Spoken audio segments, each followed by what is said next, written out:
damos la bienvenida, como habíamos dicho, al doctor Marcelo Aba, al rector de la Universidad Nacional del Centro. Ante todo, bienvenido. ¿Cómo le va? Buen día. Muy buenos días y un gusto estar con ustedes y siempre agradecidos de que nos permitan establecer este vínculo con nuestra comunidad, contándole tanto las cosas buenas que ocurren como algunos problemas que vamos teniendo.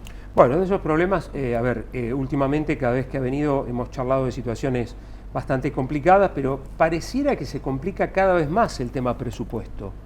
Sí, porque son dos caminos que terminan confluyendo en una situación problemática. Por un lado, recién ustedes mencionaban, el Parlamento finalmente, el Congreso, produjo una ley que luego de ser vetada por el señor presidente, ese veto fue revertido con un número muy importante de votos a favor. Con lo cual, el camino que llevamos ya hace más de un año transitando, primero tuvimos una primera ley, luego esta segunda, que también la primera fue vetada y no pudo ser revertida, esta fue revertida. Parecía que allí podíamos tener una luz de esperanza, que no es ni más ni menos que recomponer, y esto creo que es interesante resaltarlo porque lo dice el propio decreto del gobierno, el 759, que es el que promulga la ley. Menciona cuál es la deuda, qué es lo que debería dárseles a las universidades, con lo cual nos exime ya de cualquier cálculo que nosotros tengamos o querramos hacer y que pueda ser dudoso en cuanto a que quizá estemos agregando algo. El propio Estado reconoce cuál sería el costo de recomponer la situación salarial y la situación de funcionamiento, que son las primeras, las dos que más impactan, sobre todo la salarial. Bueno, el propio decreto ha establecido que, si bien se lo promulga como manda la Constitución, se suspende su aplicación, con lo cual estamos en la misma situación. Estamos en la misma, claro, que antes, exactamente. Ni un centavo se ha movido, ni aparecería en el horizonte cercano la posibilidad de que aparezca.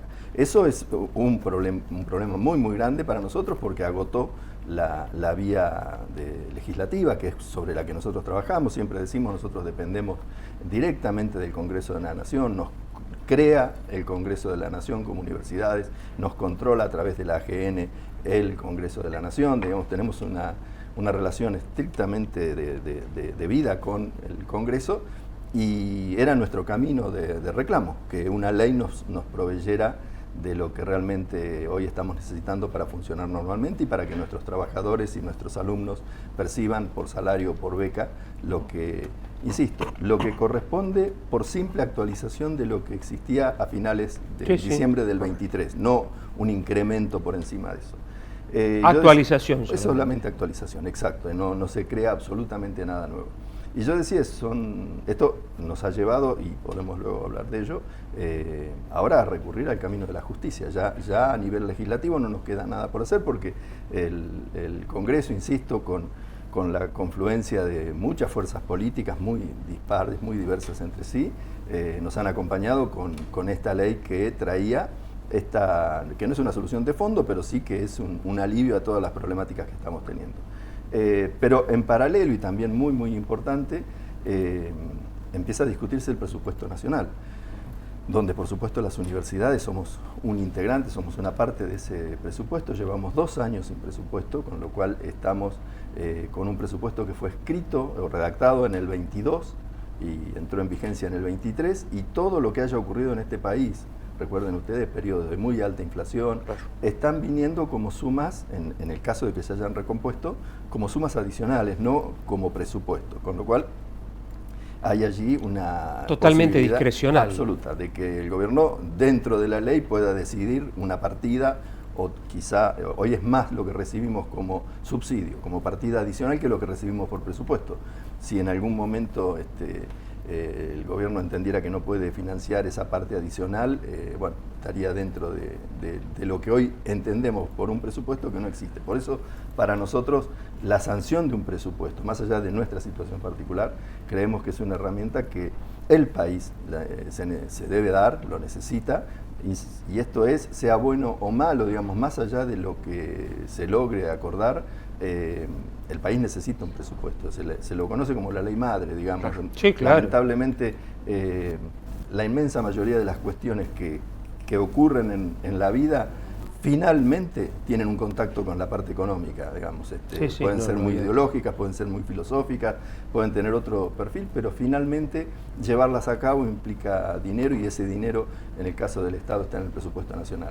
Y bueno, si no se tiene en cuenta la ley, nosotros estamos partiendo en ese presupuesto con lo que ustedes mencionaban, 4.6, 4.8 billones, que es lo que se viene recibiendo, digamos, es prácticamente la suma actual proyectada al año que viene sin ningún tipo de actualización, con lo cual arrastra, por un lado, todo esto que estamos diciendo, que el propio decreto, hablo por ejemplo de los salarios, el propio decreto dice que hay un retraso del 40.5%. No es una cifra que estima, es la misma, pero en definitiva no la digo como desde el lado de la universidad o del CIN, sino que es el propio decreto presidencial que establece que el retraso es del 40% en lo salarial, un poco menos, un 20 y pico, 30 en cuanto a los gastos de funcionamiento. Bueno, si no se tiene en cuenta eso, claro que tenemos esta diferencia para todo el sistema de prácticamente 3 billones, 2 billones y pico, que impacta muy fuerte en todo lo que es el funcionamiento del sistema universitario. Correcto, y ante esta situación, por ejemplo, lo que tiene que ver con la suspensión de la aplicación de la ley de financiamiento, las universidades, el Consejo Interuniversitario Nacional, se presenta ante la justicia. Sí, como decía, ya el camino legislativo está agotado. Hay una ley que si bien en nuestro país no se prevén leyes de mayorías agravadas que tengan supremacía sobre otras, pero es una ley que ha sido promovida y llevada a la práctica por el Congreso con una mayoría muy amplia, al punto de poder ir en contra del veto presidencial, es decir, que superó en ambas cámaras los 2/3 necesarios para revertir el veto. Con lo cual, si hay una ley que tiene sustento político, sustento social, es esta. Pero bueno, el propio decreto de promulgación establece que no se la va a llevar adelante, que no se la va a poner en funcionamiento, alegando algunas cuestiones que nosotros entendemos que no corresponden, y por eso, ya agotada la vía legislativa, al menos en esta instancia, hemos decidido ir a la justicia, a presentar un amparo que como tema de fondo, digamos, apunta a considerar la inconstitucionalidad de este decreto, porque si bien son muchos los argumentos para así plantearlo, en definitiva lo que está haciendo es un decreto reglamentario, es decir, que es un decreto que solamente puede darle forma a algo que emitió el Congreso, pero no modificarlo, está modificando en la práctica lo que el Congreso ha expresado como voluntad.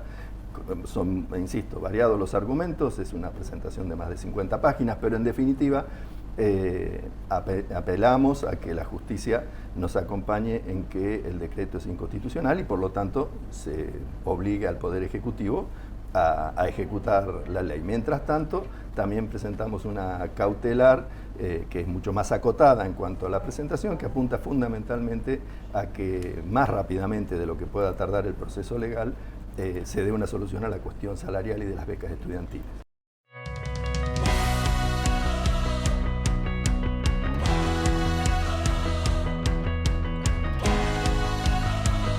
Muy bien, continuamos nuestro desayuno de hoy con el doctor Marcelo Aba, el rector de la Universidad Nacional del Centro de la provincia de Buenos Aires, conversando sobre la situación presupuestaria, sobre el futuro de la universidad, y bueno, esa era la preocupación que quedó en el aire, Claudio, sí, ¿no? Exactamente. A ver, venimos desde ya hace casi 2 años reajustando nuestros presupuestos, readecuándolo, haciendo casi ingeniería de presupuesto para tratar de sostener hasta donde nos es posible la mayor parte o todas las actividades con un presupuesto que, como decía, el propio gobierno reconoce cuál es el retraso que ha tenido contra la inflación. ¿Qué va a pasar el año que viene si no tenemos una recomposición de algún tipo? Porque también esto hay que decirlo, el retraso es del 40% en lo salarial, es muy importante. Pero también sería una señal decir, bueno, si no se puede el 40, vamos por una parte y seguimos dialogando, llamamos a la paritaria, vamos con... Nada de esto ocurre, es 0, 0, 0, 0, y no recibimos más que algún 1% por mes en estos últimos meses.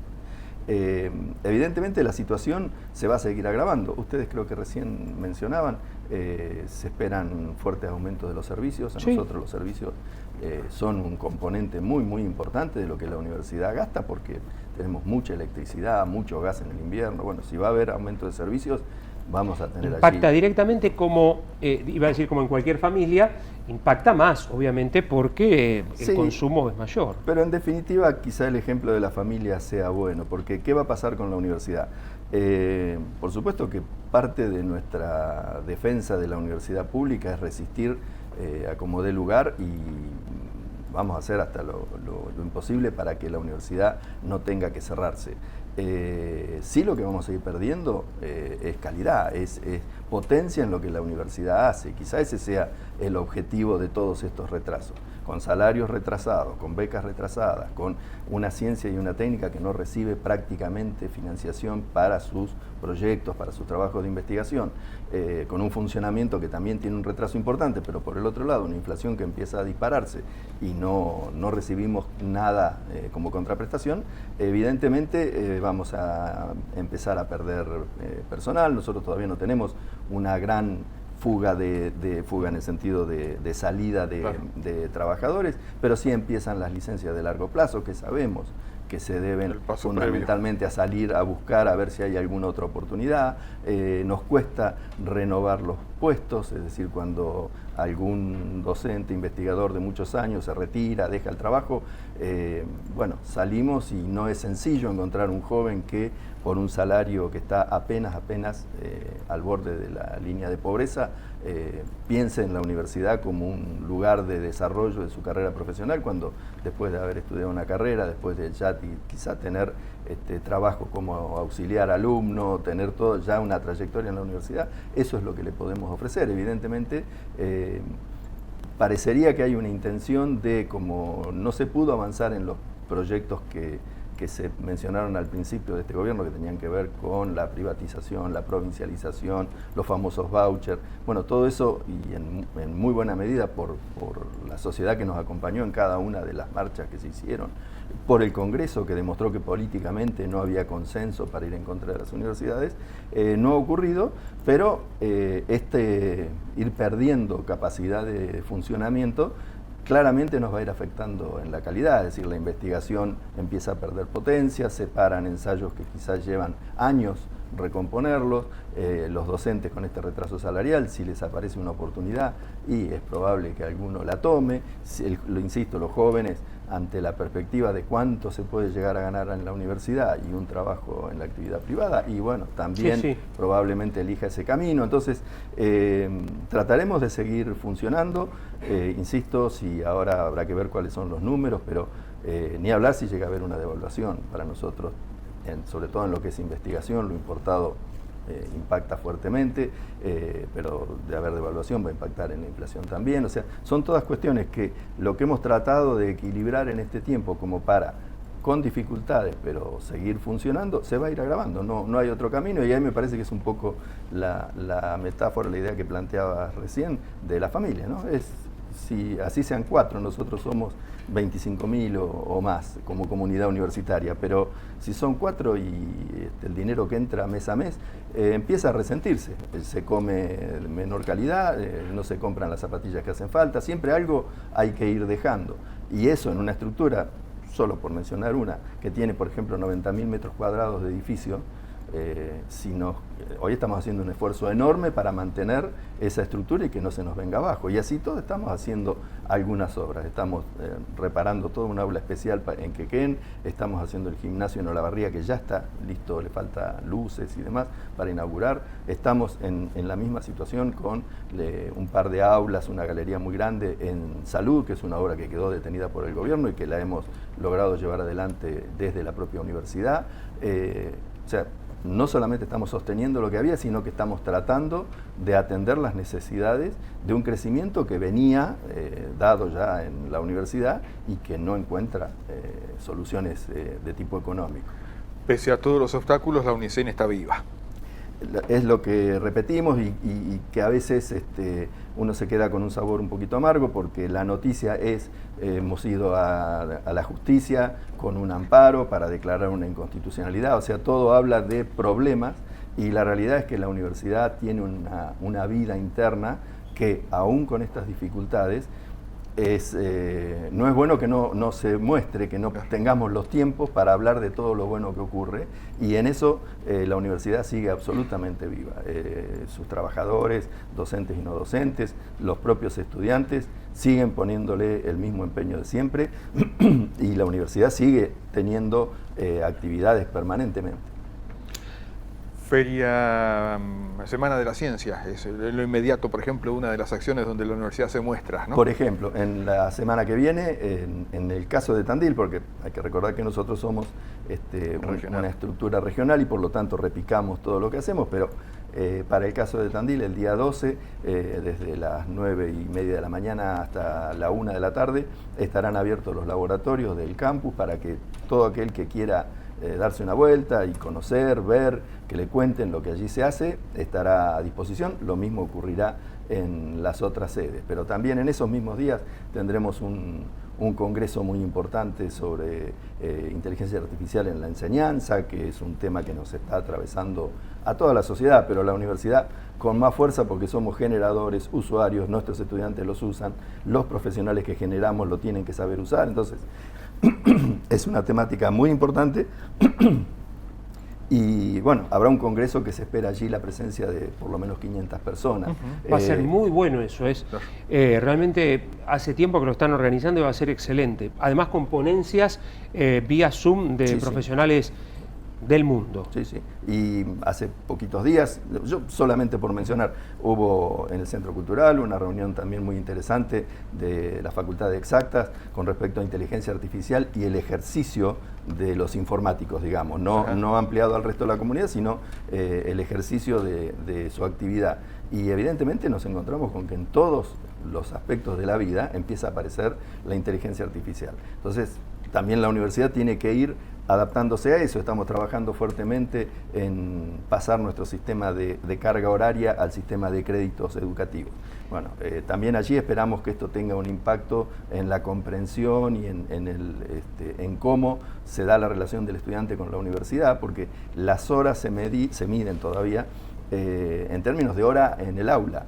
Pero el estudiante luego tiene, y sobre todo en la universidad hay mucho de eso, tiene que realizar un trabajo, tiene que estudiar, tiene que preparar cierta ponencia, lo que fuere, y eso no está contado como parte del estudio. Entonces uno dice, ¿cuánto tiempo le dedica el estudiante a la universidad? Y la verdad que 2 horas, 4 horas, según lo que esté en el aula. Pero después tiene una obligación que muchas veces, por ejemplo, significa no poder trabajar, porque no son las 3, 4 horas de clase, es el tiempo que le tiene que dedicar a llevar su carrera al día. Ayer hubo un workshop muy interesante en el marco de Flama, que estuvimos por ahí, y al final le decían, bueno, los chicos de la universidad que tengan que certificar estas horas, hagan fila que les vamos a firmar. Digo, qué bueno que puedan de esa manera, a ver, de alguna manera es incorporarse a la sociedad, porque están, digo, más allá de formarse, están rodeados de instituciones, profesionales de la universidad, la mayoría, pero qué interesante eso, ¿no? Que puedan formarse, esto que usted decía, además con los profesionales adentro de la universidad, en otros lugares que hacen justamente a su especialidad o a sus intereses. Exacto. ¿No? Sí, tiene todo un programa la Universidad de Prácticas Socioeducativas que tienen que ver con esto, con el estudiante en la sociedad, digamos. Nosotros formamos profesionales, pero con igual intensidad nos preocupa la formación del ciudadano, que es ese profesional. Entonces, la presencia de nuestros estudiantes en contacto directo con la sociedad antes de recibirse, antes de ser un profesional independiente, es muy importante, y para eso también tenemos programas. Bueno, todo esto es lo que uno mira con la preocupación de decir, bueno, ¿hasta cuándo vamos a poder sostener si el gobierno sigue ya ahora aceptando abiertamente que los retrasos están sobre la mesa? Entonces no entendemos muy bien. Mencionar simplemente una cosa más, De lo que estamos hablando, porque aquí fue de la mano de la ley Garrahan, o sea, la ley pediátrica, también la parte de discapacidad, pero en el caso particular de universidades estamos hablando de bastante menos del 0,5% del PBI, es decir, no somos nosotros los que vamos a desbalancear, mientras que algunos otros gastos que se generan desde el gobierno no se explica la fuente, que es lo que nos achacan a nosotros, que no se explica de dónde van a salir los fondos para ponerla, cuando a nuestro entender, y es lo que plantea parte de la presentación, es muy simple. Si lo que estamos haciendo es recomponiendo lo que ya estaba dado, no hay que explicar el origen. El origen es el mismo que hubo siempre. La verdad, es las contribuciones de la gente a través de los impuestos, es la recaudación del Estado. Le toca al Poder Ejecutivo hacer los ajustes presupuestarios para cumplir con la ley. Bueno, no lo está haciendo y la verdad que nos está complicando mucho el panorama y por eso finalmente fuimos a la justicia. Estamos esperando los caminos de la justicia a veces pueden ser un poquito lentos, pero estamos esperando que ya tenga designación de juzgado y comenzar el derrotero que implica ver cuál es la suerte de los dos aspectos, del amparo y de la cautelar, como para ver si por esa vía logramos que se aplique lo que ya el Congreso dictaminó y que la verdad no hay mucho motivo para que no se cumpla. Doctor Marcelo Ava, muchísimas gracias por habernos acompañado, muy amable como siempre. Muchísimas gracias a ustedes como siempre, un gusto. El rector de la Universidad Nacional del Centro, Marcelo Ava, charlando con nosotros.